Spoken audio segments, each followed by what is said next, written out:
Hello students, good morning. हम लोग अब परमानेंट टिश्यू कंप्लीट कर चुके हैं। हम लोगों ने स्टडी किया था सिंपल परमानेंट टिश्यू और फिर किया कॉम्प्लेक्स या कंपाउंड परमानेंट टिश्यू। ठीक है, अब यहाँ से स्टडी चलती है टिश्यू सिस्टम की। एनसीईआरटी ने टिश्यू सिस्टम के बारे में बहुत ज़्यादा इंफॉर्मेशन आपको पुट अप नहीं की है। एनसीईआरटी ने बहुत ज़्यादा एक्सप्लेनेशन नहीं दी है। ठीक है, तो इसमें वैस्कुलर टिश्यू सिस्टम है, एपिडर्मल टिश्यू सिस्टम है और आपका एक ग्राउंड टिश्यू सिस्टम है। ठीक है, तो हम इनको समझना चाहेंगे, है ना। कहा जाता है कि वॉन टैगहम साइंटिस्ट हुए, उन्होंने पोजीशन के बेसिस पर प्लांट में टिश्यू सिस्टम को 3 ग्रुप में कैटेगराइज किया है। ठीक है, तो हम ज़रा समझना चाहेंगे टिश्यू सिस्टम। टिश्यू सिस्टम, है ना। तो कहा जाता है group of tissue, group of tissue perform specific function and represent specific position, combinedly prepare tissue system. या more than one tissue represent a specific position and function, then they prepare tissue system. ठीक है, तो कह सकते हैं group of tissue represent specific function and position,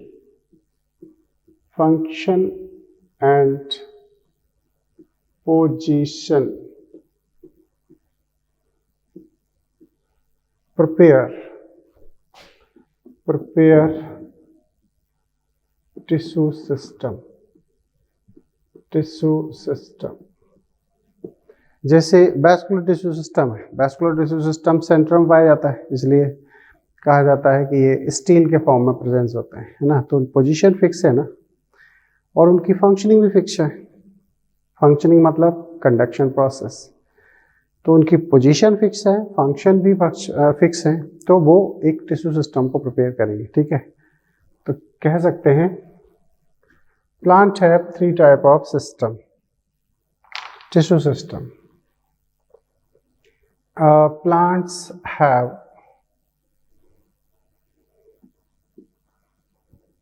3 type of tissue system.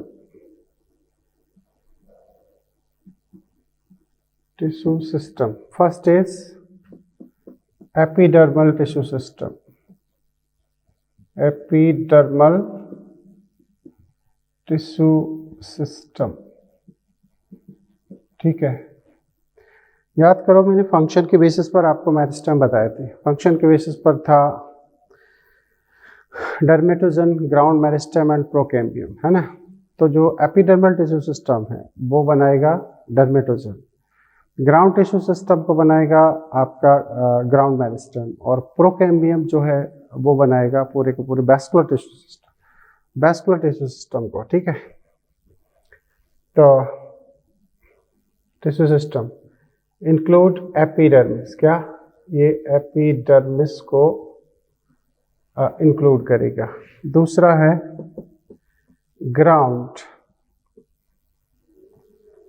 Tissue system, इसमें ground tissue आएगा, ground tissue. ठीक है, अब क्या होते हैं मैं अभी बताता हूँ।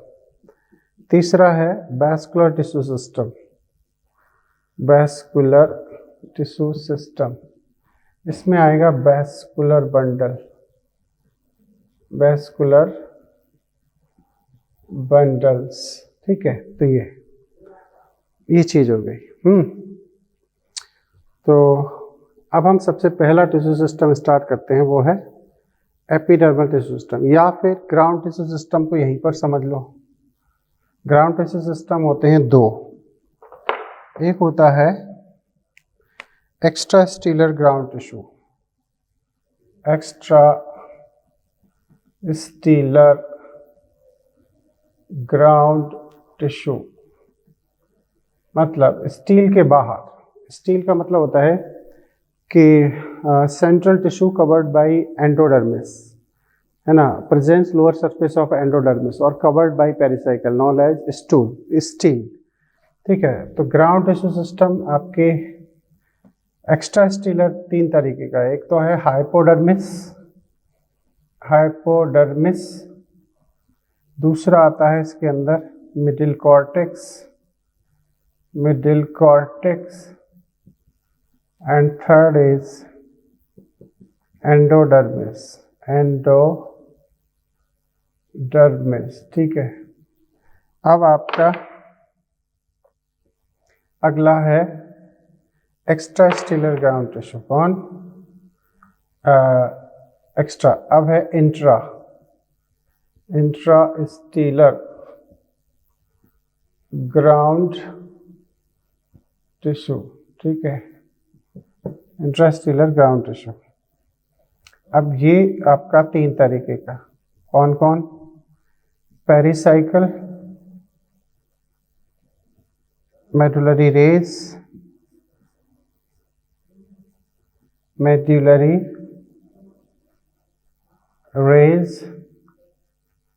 And third is pith.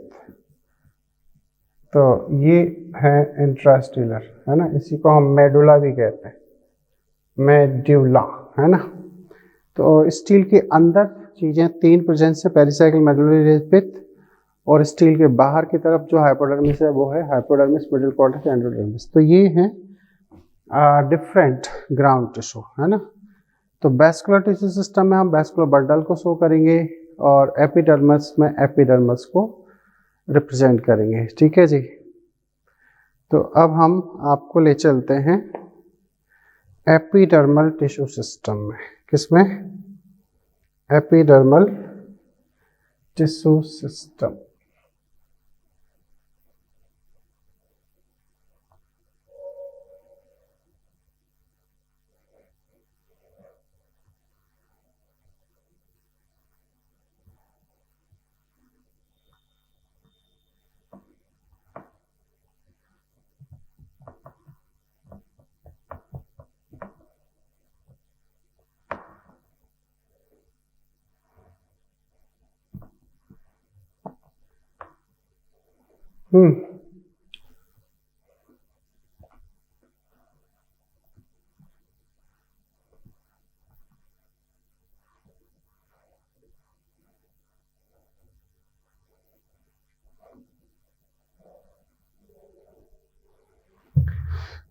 तो एपिडर्मल टिश्यू सिस्टम क्या है ये समझना है। एपिडर्मल टिश्यू सिस्टम में किस किस को रखोगे? तो यानी कि एपिडर्मिस पर जो चीज भी होती है वो इसमें इंक्लूड है।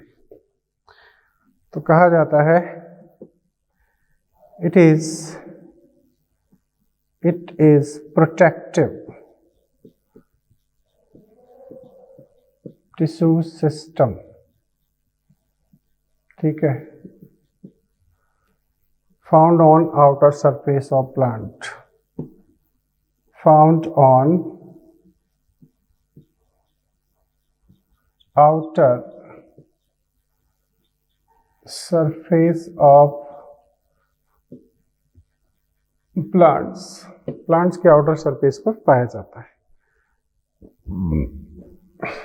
normally made up of parenchyma। ठीक है, but lack of chloroplast,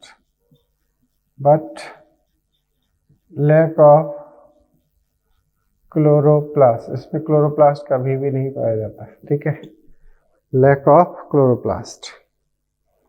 okay, lack of intracellular space, है ना, lack of intercellular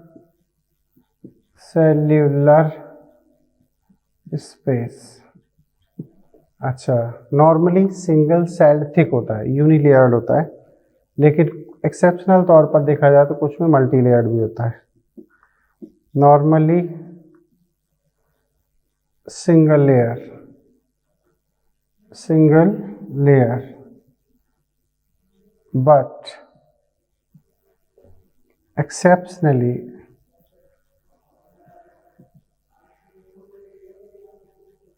it is multi-layer, like in Nerium leaf, Ficus bengalensis and Vincarogia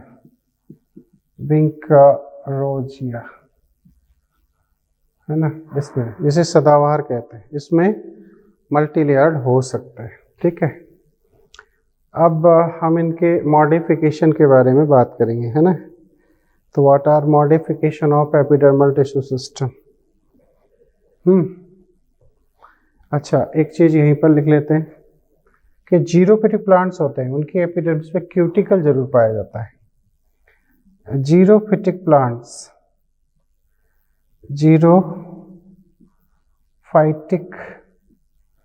plants have a cuticle deposition prevent extravaporation from external surface, prevent from external factors। ठीक है, अब हम बात करते हैं इसके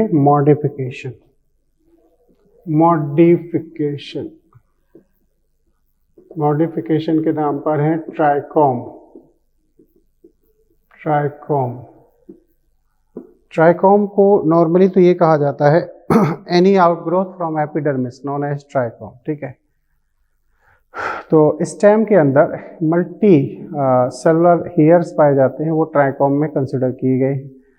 कहा जाता है कि ट्राइकोम जो है सिक्रीशन का काम करते हैं और ट्रांसपिरेशन की रेट को कम भी कर सकते हैं, है ना। Outgrowth of epidermis in stem called trichome। ठीक है, they are multicellular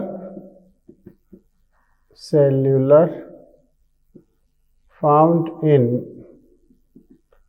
dicot stem, represent secretion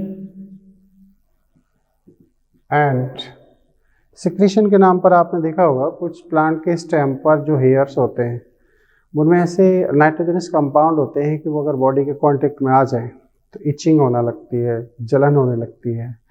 तो वही चीज़ ये बात की जा रही है ना। And reduce rate of transpiration,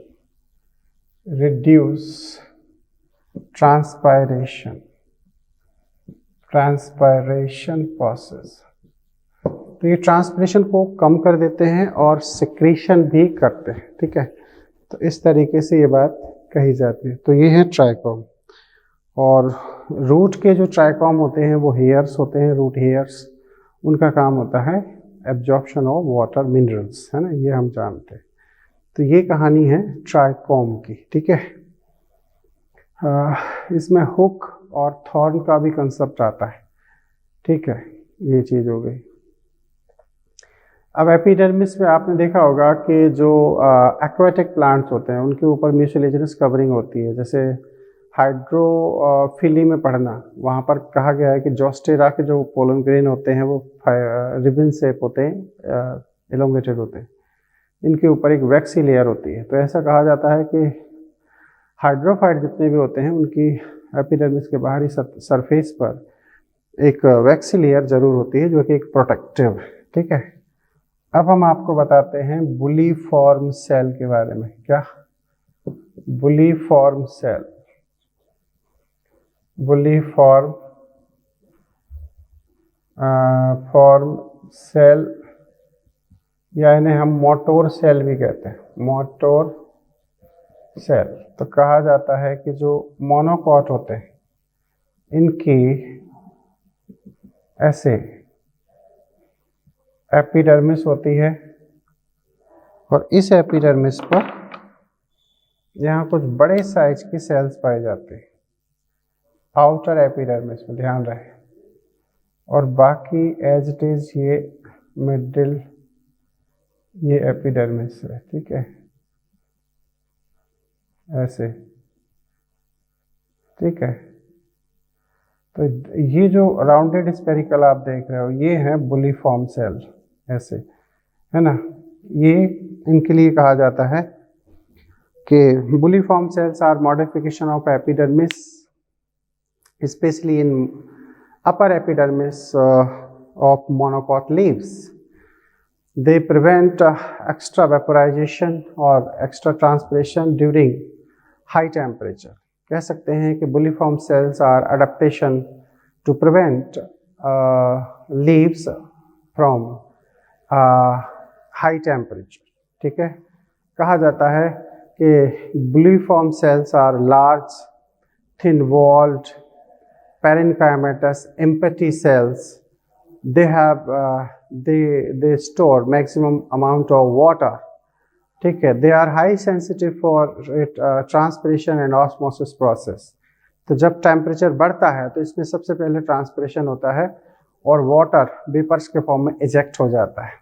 upper epidermis में होते हैं तो जैसे ही वाटर इजेक्ट होता है तो इनका सरफेस एरिया कम होता है और इनमें रोलिंग प्रोसेस हो जाती है। जैसे ही नॉर्मल टेम्परेचर होता है वैसे ही सराउंडिंग सेल से ये वाटर को एब्जॉर्ब करते हैं, अपनी रियल पोजीशन में आते हैं और दोबारा इसमें लीव्स में अनकॉइलिंग प्रोसेस, अनरोलिंग प्रोसेस करते हैं, ठीक है। तो ये बुलीफॉर्म सेल का जिक्र अपनी एनसीईआरटी करती है लीव्स वाले हिस्से में, ठीक है। तो याद रखने वाली चीज है।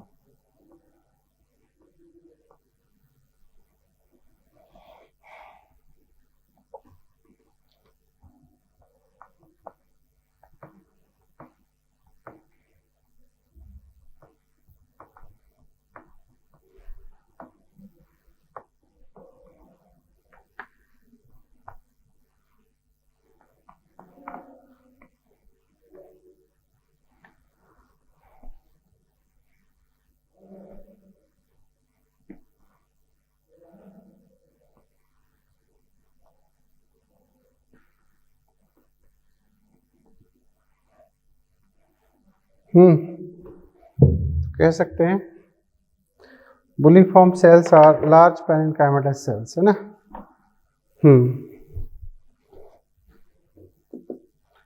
बुलीफॉर्म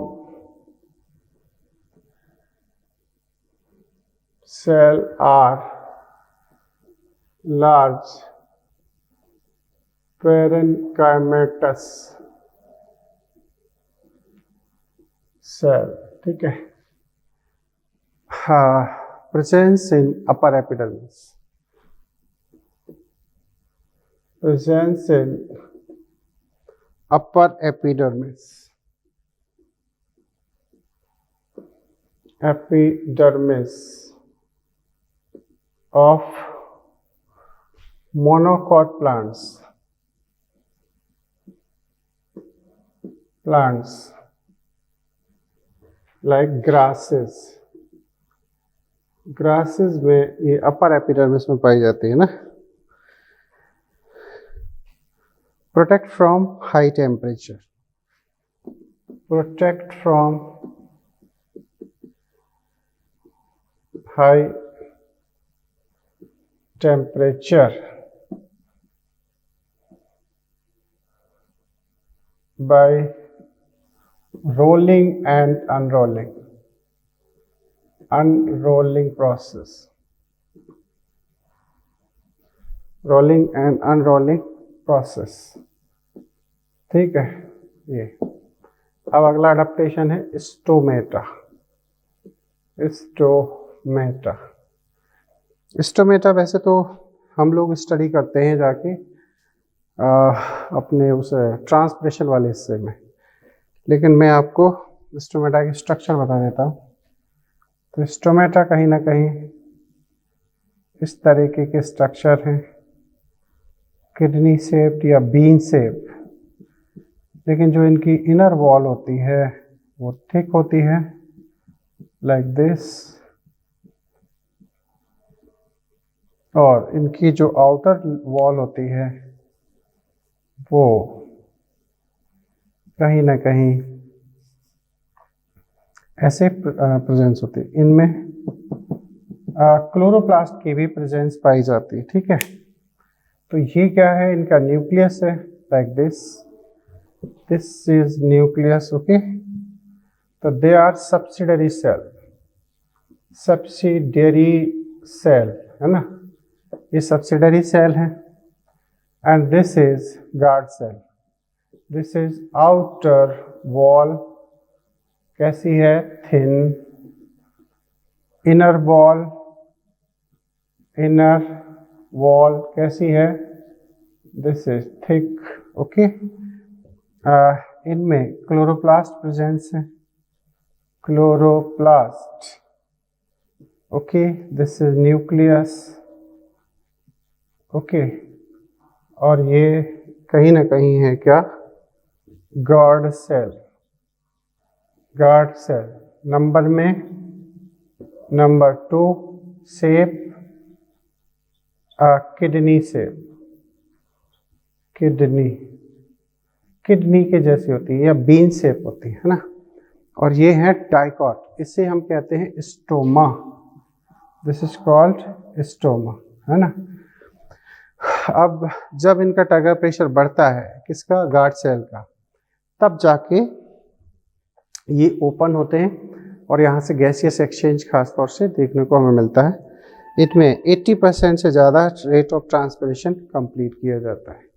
ये डाइकॉट के ही स्टोमेटा हैं। ठीक है, डाइकॉट स्टोमेटा है ना, इनमें ही इस तरीके का स्ट्रक्चर होता है। अब ये टर्गर प्रेशर बढ़ने पर खुलते क्यों है, तो इनर वॉल का थिक होना इसके लिए रिस्पॉन्सिबल है। इसमें एक और ख़ास बात होती है, इसमें रेडियल ऐसे फाइबर्स पाए जाते हैं, है ना, माइक्रोफाइब्रिल्स। और ये माइक्रोफाइब्रिल्स एक्चुअली इनके खुलने बंद होने को कंट्रोल करते हैं। तो they are radial microfibril, fibril, control closing and opening process, control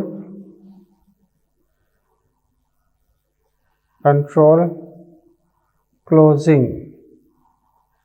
and opening of stomata, opening of stomata। ठीक है, अब इसके अलावा एक और आपके स्टोमेटा होते हैं जो बैरल शेप, सॉरी वो डंबल शेप, इनके गार्ड सेल होते हैं, मोनोकॉट में ये पाए जाते हैं।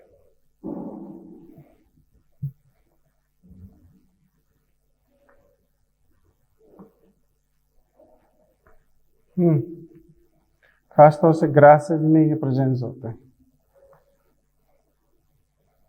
तो कह सकते हैं कुछ इस तरीके से, लाइक दिस,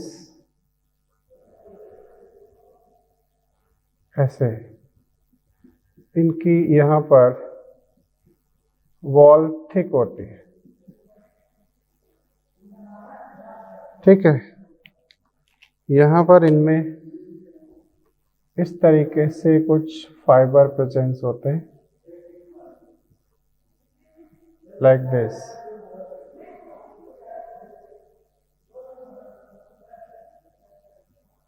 ऐसे इनमें भी ऐसे सब्सिडरी सेल आपको मिल जाएंगी। ठीक है, ज़्यादातर 2 ही होती है। तो ये इनकी गार्ड सेल है और ये इनकी सब्सिडियरी सेल, ठीक है। Monocot, stomata, grasses, stomata,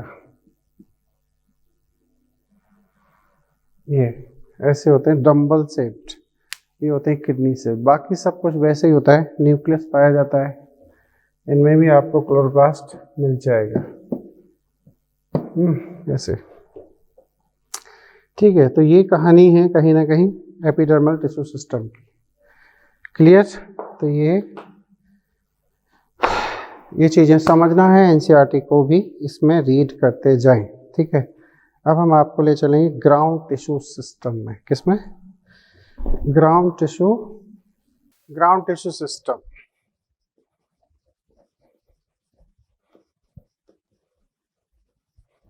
system. भरण ऊतक तंत्र, क्लियर। भरण ऊतक तंत्र के लिए एनसीईआरटी ने कह रखा है कि except epidermis and vascular tissue, all other tissue called ground tissue. यानी कि एपिडर्मिस एवं संवहनीय ऊतकों के अतिरिक्त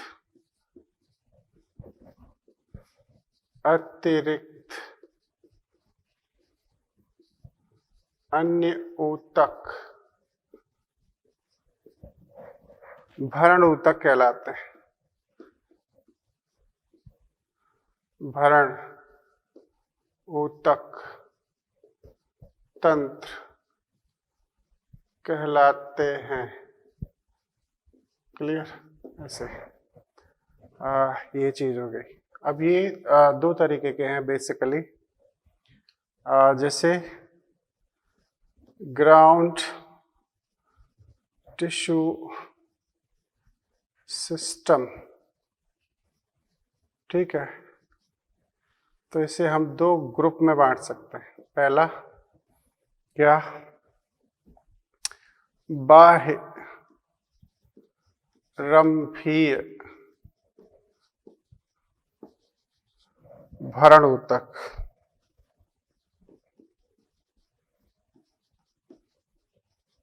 बाह्यरंभी भरण ऊतक। इसमें कौन कौन आएगा? इसमें आपका आएगा एक हाइपोडर्मिस,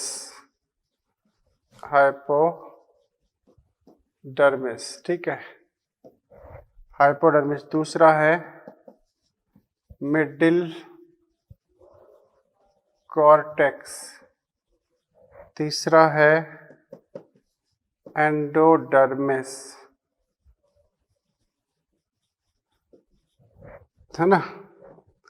अब नेक्स्ट है अंतःरंभीय, मतलब स्टील भरण ऊतक। स्टील के अंदर कौन है और स्टील के बाहर कौन है ना। तो पेरिसाइकिल से अंदर का हिस्सा हम स्टील कंसीडर करते हैं। तो स्टील पेरिसाइकिल के बाहर जितना भी है वो सबका सब एक्स्ट्रा स्टीलर है। तो इसमें सबसे पहला आएगा पेरिसाइकिल। पेरिसाइकिल को हम हिंदी में कहते हैं परिरंभ, और रंभ को कहते हैं स्टील, इसीलिए परिरंभ, रंभ की बाहरी परत, है ना। दूसरी मेडुलरी रेज, याद करो हमने जाइलम और फ्लोएम दोनों में पढ़ा था। रे जाइलम पेरेन्काइमा, है ना। वो जाइलम के भी थे, रे फ्लोएम पेरेन्काइमा।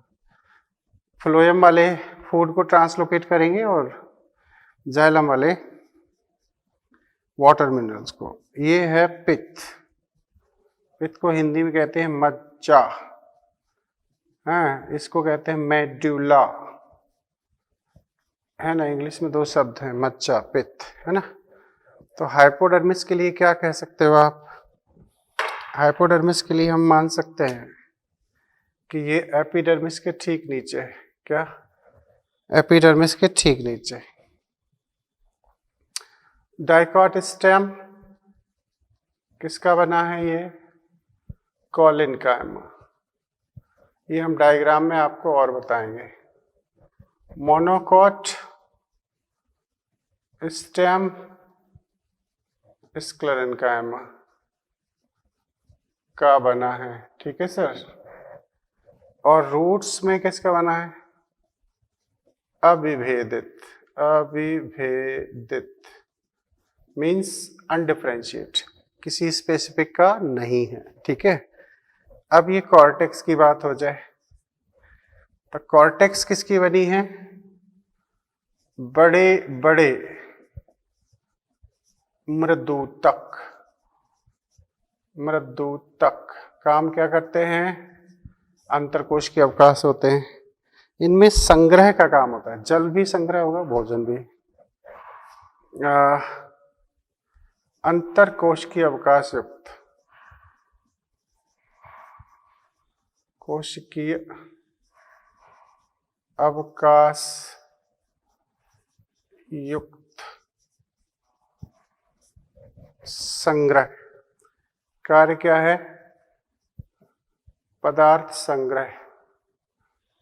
पदार्थ संग्रह, ठीक है। अब आते हैं एंडोडर्मिस में। एक स्तरीय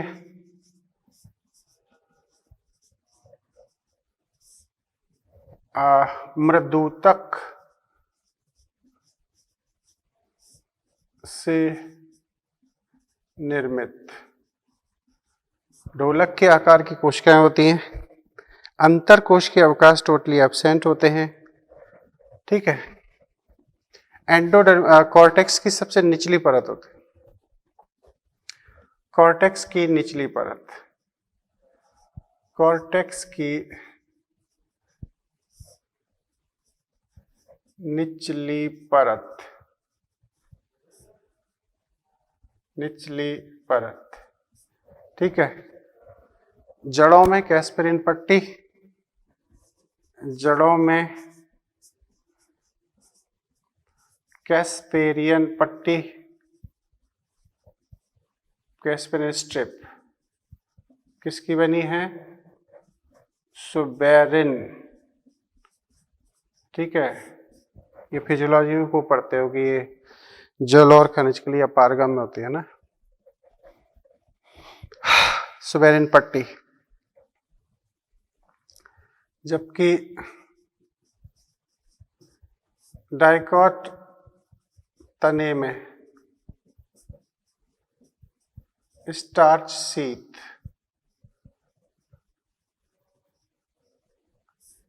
उपस्थित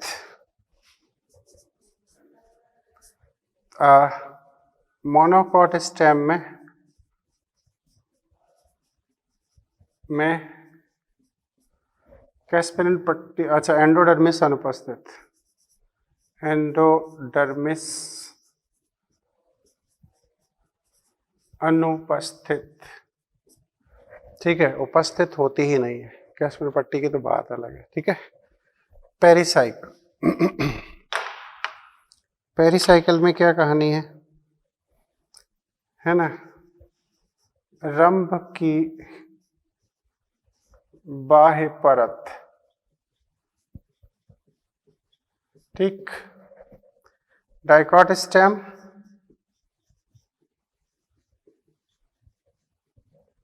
बहुस्तरित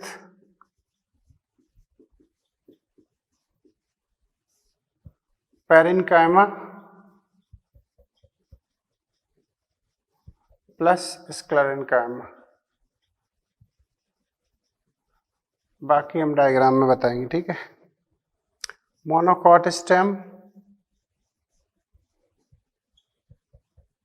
अनुपस्थित, रूट जड़ें कोई सी भी हो, जड़ों में क्या है? मृदुतक से निर्मित, से निर्मित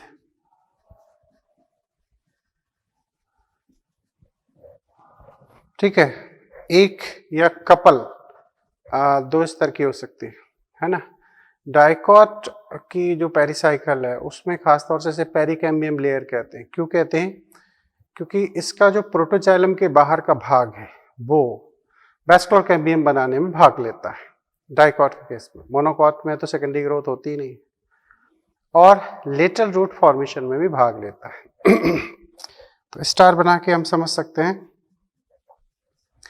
डाइकॉट रूट में इसे पेरिकैम्बियम लेयर कहा जाता है। पेरिकैम्बियम लेयर क्योंकि नंबर 1 वैस्कुलर कैम्बियम निर्माण, वैस्कुलर कैम्बियम निर्माण तथा पार्श्व जड़ निर्माण, पार्श्व जड़ निर्माण संपन्न कराता है, संपन्न कराता है, कराता है। ठीक है, वैस्कुलर कैम्बियम निर्माण करता है प्लस पार्श्व जड़ों का निर्माण भी कराता है। मेडुलरी रेज ये अरेंज्ड होते हैं रेडियली और जल खनिज भोजन संबंध कराते हैं। पित्त सेंटर में होता है। तो इससे रिलेटेड इंफॉर्मेशन हम बाकी डायग्राम जब पढ़ेंगे, comparative study between root stem leaves of, leaf में तो नहीं होता है, रूट स्टेम में होता है, तो वहां पर हम इसकी और अच्छे से बात कर लेंगे। ठीक है, तो ये है कहीं ना कहीं वैस्कुलर टिश्यू सिस्टम, वो ग्राउंड टिश्यू सिस्टम। एक चीज और कि पत्तियों का जो मीजोफिल होता है वो एक्चुअली उसका ग्राउंड टिश्यू सिस्टम कहलाता है। तो कह सकते हैं, स्टार बना के लिख लेना, पत्तियों का मीजोफिल, मीजोफिल भरण ऊतक कहलाता है, ऊतक कहलाता है ऐसे। ठीक है, ये चीज। Okay, thank you.